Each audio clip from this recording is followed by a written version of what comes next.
Text: Matthew 16:13-20. When Jesus came into the region of Caesarea Philippi, he asked his disciples a defining question: Who do men say that the Son of Man is? The disciples answered by reporting the various opinions circulating among the people.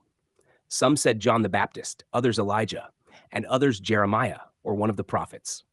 These responses show that the people recognized something prophetic and significant about Jesus, yet their understanding remained incomplete.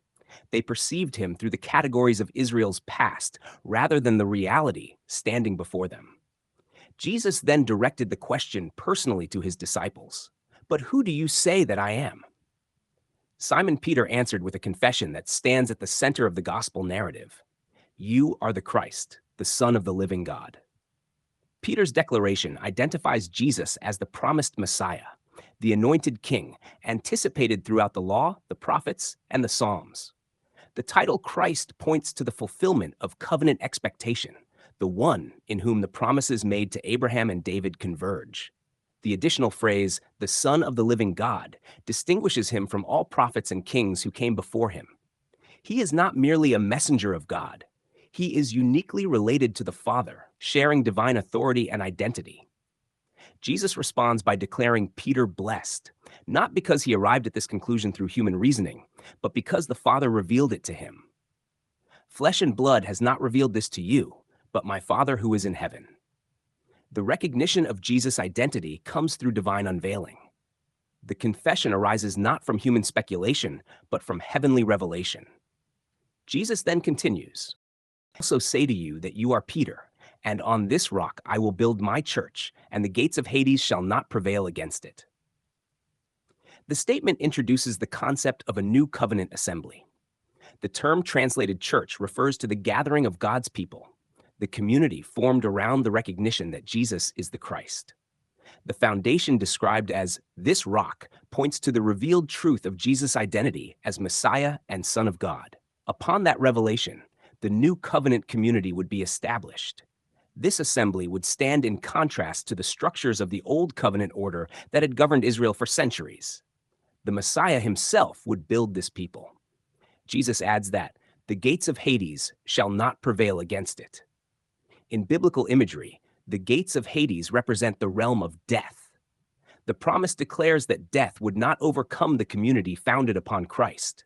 This statement anticipates the triumph of the Messiah over death and the establishment of a kingdom that would endure beyond the limits of the Old Covenant age. Jesus further tells Peter, I will give you the keys of the kingdom of heaven. Keys symbolize authority to open and close, to admit or exclude. In the unfolding of the gospel record and the early proclamation of the apostles, this authority becomes evident as the message of the kingdom is announced first to Israel and then extended outward. Through the proclamation of the completed work of the Messiah, entrance into the kingdom would be opened. The next statement clarifies the nature of this authority. Whatever you bind on earth will be bound in heaven, and whatever you loose on earth will be loosed in heaven. In Jewish language, binding and loosing referred to authoritative decisions regarding what was permitted or forbidden. Here, the language anticipates the transition from the Old Covenant administration to the reality established by the Messiah. The apostles would declare the terms of the kingdom in light of the fulfillment accomplished through Christ. The authority described does not originate from human power, but reflects heaven's decree. What is declared on earth mirrors what has already been determined in heaven. The apostles would function as heralds of a completed divine purpose. Finally, Jesus instructed the disciples that they should tell no one that he was the Christ. At this stage in his ministry, the public revelation of his identity remained incomplete.